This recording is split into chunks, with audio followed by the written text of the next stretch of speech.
तो हेलो साथियों, नमस्कार। स्वागत है आपका अपने चैनल सक्सेस जंक्शन एक कदम सफलता की ओर में। और हम लेकर के आ गए हैं आपके लिए एमपी पुलिस कांस्टेबल 2023 16 अगस्त सेकंड शिफ्ट का एग्जाम एनालिसिस। ठीक है, जहां पर आज हम कवर करने वाले हैं आपका MP GK, GK, GS, science, math, reasoning सभी सब्जेक्ट के बारे में संपूर्ण जानकारी हम आपको देने वाले हैं।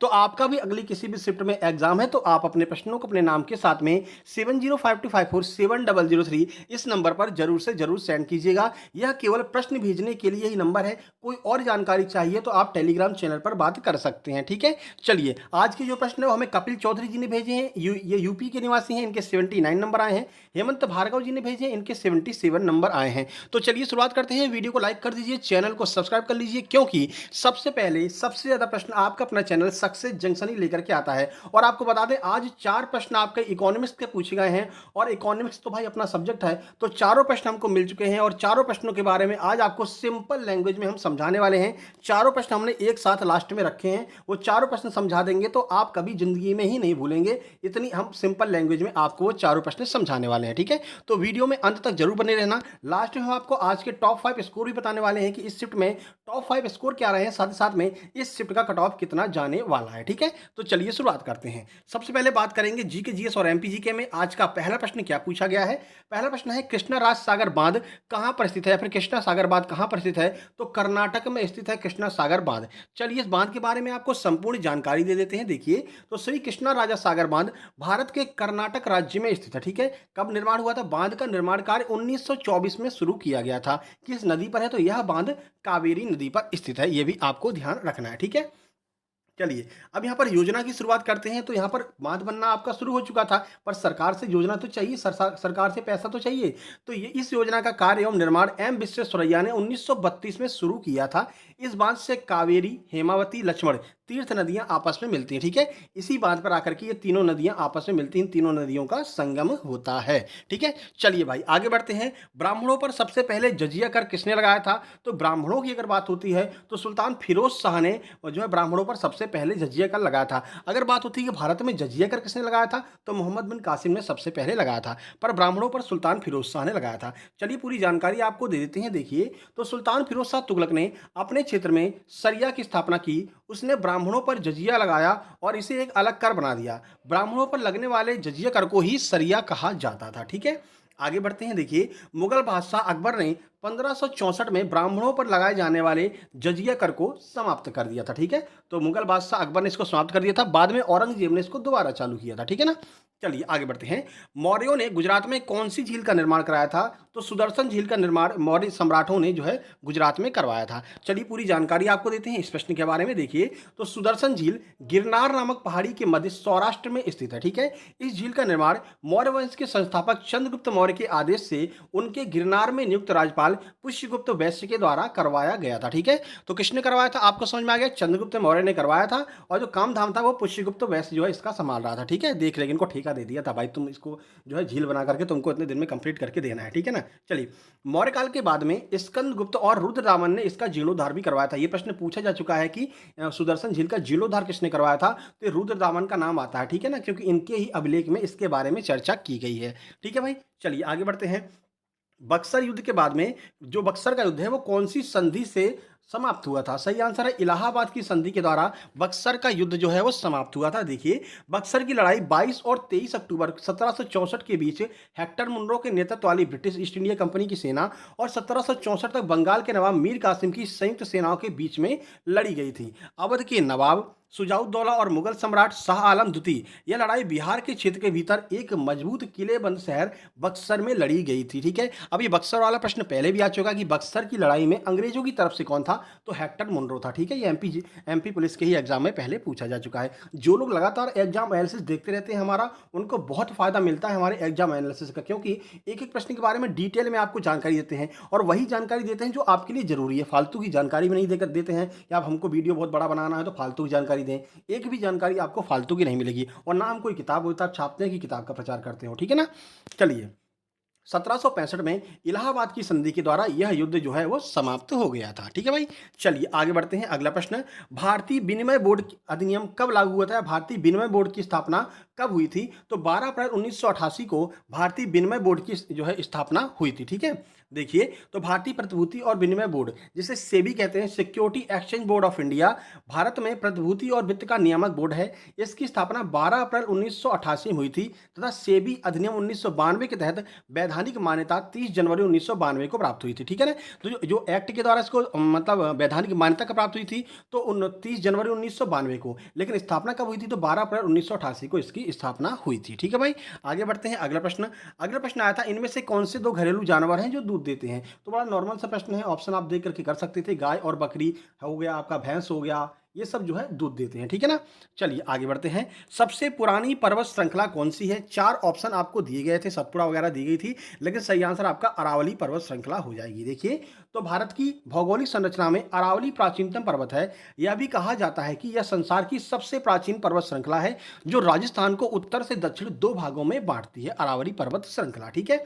देखिए, यह पर्वत श्रृंखला गुजरात, राजस्थान, हरियाणा और दिल्ली में फैली हुई है। ये राज्य पूछ लिए जाते हैं, इनमें से किस राज्य में अरावली पर्वत नहीं है?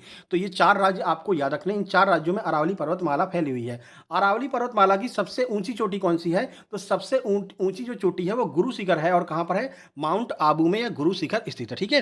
अब आपके सामने वो 4 प्रश्न आ रहे हैं इकोनॉमिक्स के, जो आज पूछे गए हैं। पहला प्रश्न है, रेपो रेट क्या है? ये आपको पूछा गया है और काफी लंबा ऑप्शन था, इसलिए ऑप्शन तो बताया नहीं जाता, इतना बड़ा ऑप्शन किसको ध्यान रहता है? लेकिन आपको हम समझा दे रहे हैं कि रेपो रेट क्या होता है। तो देखिए, रेपो रेट वह दर है जिस पर सेंट्रल बैंक ऑफ इंडिया यानी कि भारतीय रिजर्व बैंक अन्य वाणिज्यिक बैंकों को जब उन्हें पैसे की आवश्यकता होती है तो पैसा उधार देता है। साथ ही देश में महंगाई को नियंत्रित करने के लिए भी रेपो रेट का इस्तेमाल किया जाता है। ये तो हो गई टेक्निकल लैंग्वेज। अब अपनी देसी लैंग्वेज में समझाते हैं। मान लीजिए आरबीआई जो है वो आरबीआई है पापा, ठीक है, और एसबीआई है उसका बेटा।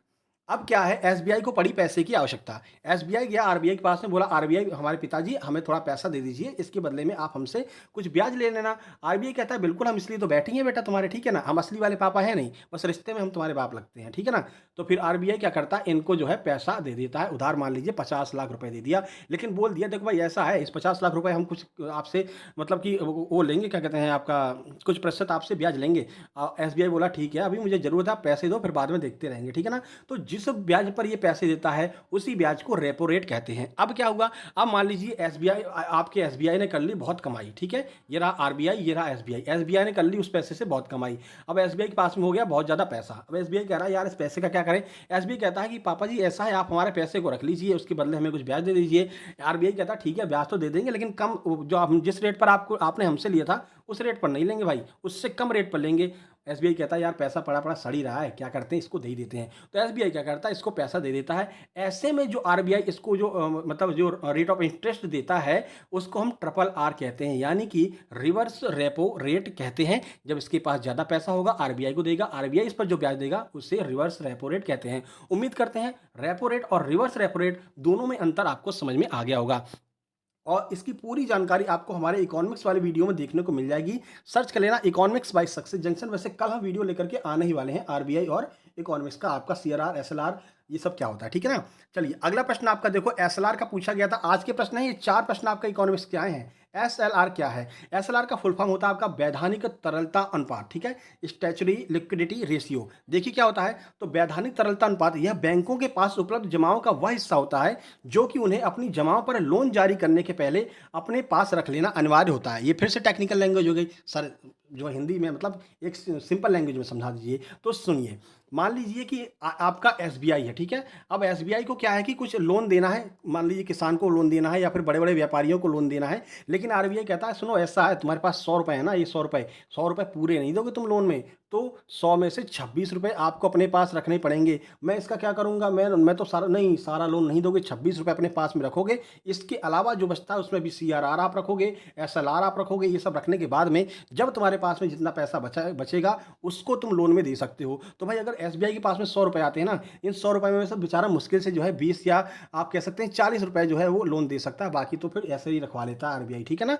तो ये आपका एसएलआर हो गया, एक निश्चित जमा होती है जिसे अपने पास में रखना होता है। उम्मीद करते हैं एसएलआर भी आपके समझ में आ गया होगा। अब प्रश्न है सीआरआर क्या होता है। आज ये प्रश्न पूछा गया कि सीआरआर क्या होता है, ठीक है।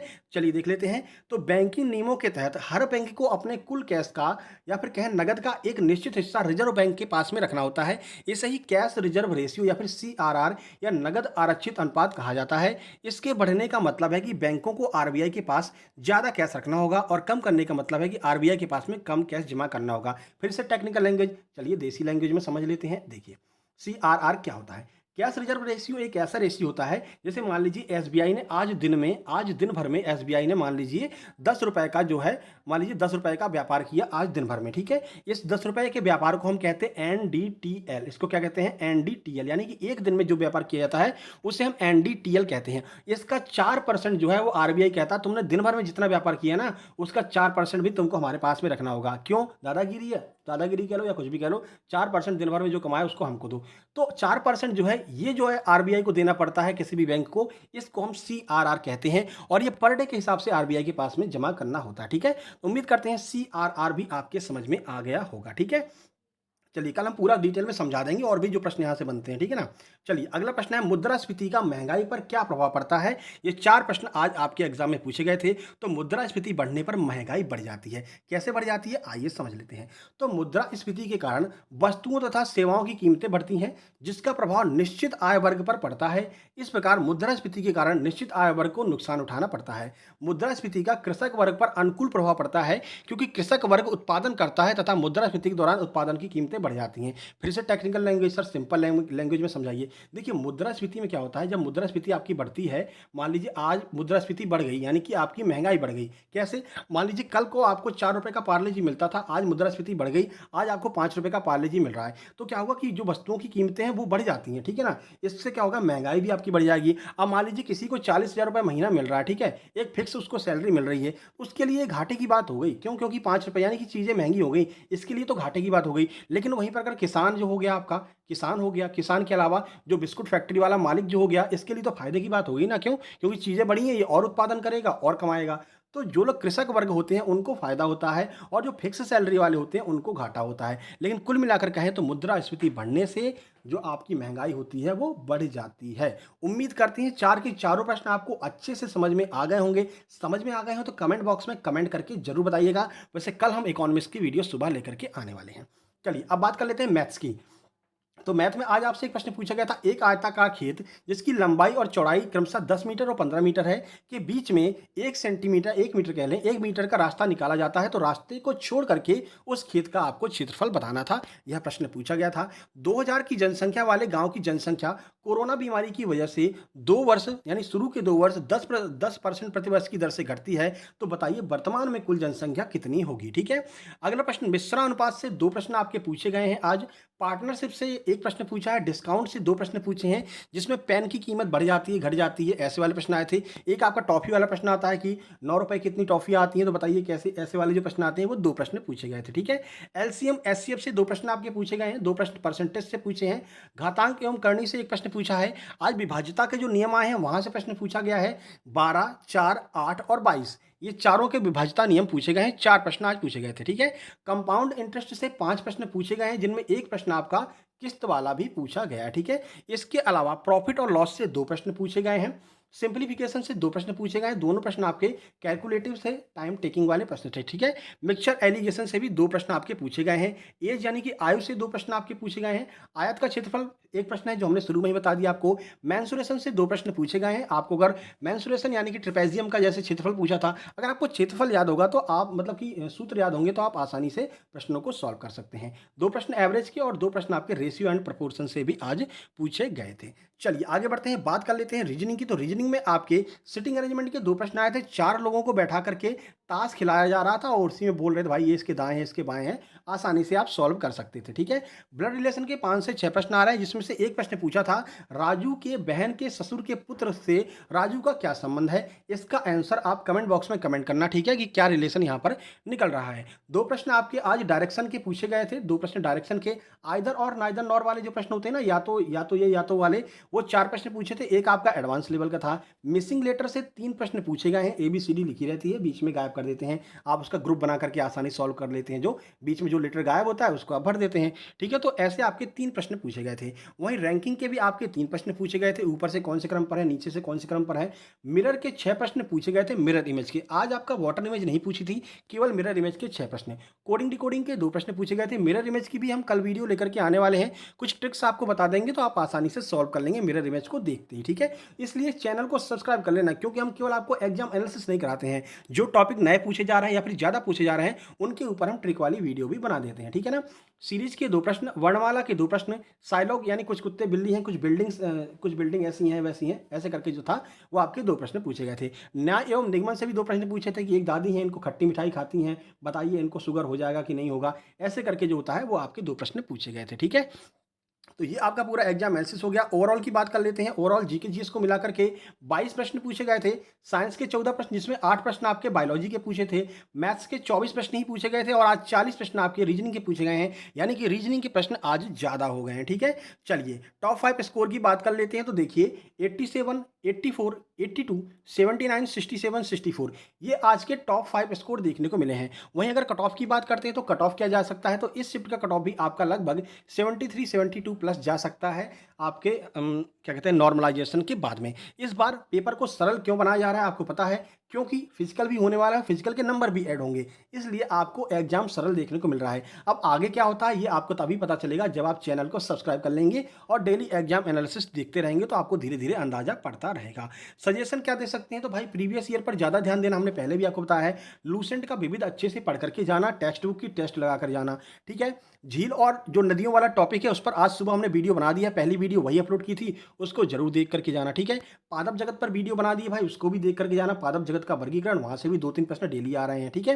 ये 4-5 टॉपिक पर हमने वीडियो बना दी है। लोक नृत्य वाली वीडियो बना दी है, वो भी आप देख करके जा सकते हैं, ठीक है। बाकी आपको कहां पर मिलेगा, ये आपको आबकारी, पटवारी और वनरक्षक तीनों का पेपर एक साथ में आपको सक्सेस जंक्शन लाइव चैनल पर मिल जाएगा। डॉक्यूमेंट सेक्शन में जाकर के देख लेना। एक भाई कमेंट कर रहे थे सर कहाँ पर है पेपर, कहाँ पर है टेलीग्राम में, फिर हमने बताया भाई डॉक्यूमेंट में है। बाद में उन्होंने बताया हाँ सर मिल गया पेपर, तीनों मिल गया, ठीक है। तो आप वहाँ से जाकर के तीनों एग्जाम के पेपर एक साथ में डाउनलोड कर सकते हैं और एक बार उनकी साइंस वाइंस अच्छे से पढ़ करके जाइए, क्योंकि साइंस तो वहीं से घूम फिर करके आ रही है, ठीक है ना। चलिए ये हमारा ऑफिशियल टेलीग्राम चैनल है सक्सेस जंक्शन, इसको ज्वाइन कर लेना। यहाँ पर आपको पीडीएफ मिलेगी, ठीक है। और ये फ्री, इसमें जो है फ्री स्टडी मटेरियल भी मिलता है आपका। ये डिस्कस ग्रुप्स है आपका, सक्सेस जंक्शन लाइव जो है ये डिस्कस ग्रुप है। अगर आपको एग्जाम एनालिसिस के अलावा कोई बात करनी है तो वो आप यहाँ पर कह सकते हैं, ठीक है। और प्रश्नों को भेजने के लिए आपको हमने ऊपर नंबर दे रखा है। यहीं पर आपको राकेश यादव सर के क्लास नोट्स मिल जाएंगे फ्री में, किरण की बहुत सारी किताबें पीडीएफ फॉर्म में फ्री मिल जाएंगी, सब कुछ आपको यहाँ पर पीडीएफ फॉर्म में फ्री में मिल जाएगा। बहुत सारी किताबें यहाँ पर आपको मिल जाएंगी, ठीक है। अब भाई इतना आपके लिए कर दिया, अभी आपका फर्ज बनता है कि वीडियो को लाइक करेंगे, शेयर कर देंगे अपने दोस्तों के पास में और चैनल को सब्सक्राइब करके नोटिफिकेशन बेल जरूर दबा लेंगे, जिससे कि लगातार 12 सितंबर तक आपके पास में एग्जाम एनालिसिस पहुंचता रहे। बाकी जो लोग हमसे बहुत पहले से जुड़े हैं उनसे निवेदन है भाई इस वीडियो को शेयर जरूर करना, क्योंकि हमने बीच में टीचर भर्ती वालों का जो है एग्जाम एनालिसिस कराना शुरू कर दिया था। अब वो लोग हमसे जुड़ गए हैं, लेकिन भाई वो लोग वीडियो पर क्लिक नहीं करते हैं, जिसकी वजह से यूट्यूब आगे की वो रिकमेंड नहीं करता है और वीडियो पर बहुत कम व्यूज़ आ रहे हैं। अब मेहनत इतना आपके लिए कर रहे हैं, वीडियो पर कम व्यूज़ आएंगे तो भाई हमको भी डीमोटिवेशन होता है, ठीक है ना। इसलिए आपसे निवेदन है कि एक एक व्यक्ति, जितने भी लोग हैं, कम से कम 5-5, 6-6 लोगों के पास में शेयर कीजिए इसको अपने व्हाट्सएप पर, साथ ही साथ में अन्य ग्रुप्स में भी शेयर कीजिए। आपका बहुत बहुत धन्यवाद रहेगा, ठीक है। चलिए जल्द ही मिलते हैं आपका थर्ड शिफ्ट का एग्जाम एनालिसिस में। जैसे ही आपका एग्जाम खत्म होगा 6:30 बजे के समथिंग, 8, सवा 8 तक आपके पास में सारे क्वेश्चन आ जाएंगे, ठीक है। चलिए आपका अगली किसी भी शिफ्ट में एग्जाम है तो कृपया इस नंबर पर अपने प्रश्नों को जरूर सेंड कीजिएगा। जल्दी मिलते हैं थर्ड शिफ्ट के एग्जाम एनालिसिस में, तब तक के लिए नमस्कार, धन्यवाद।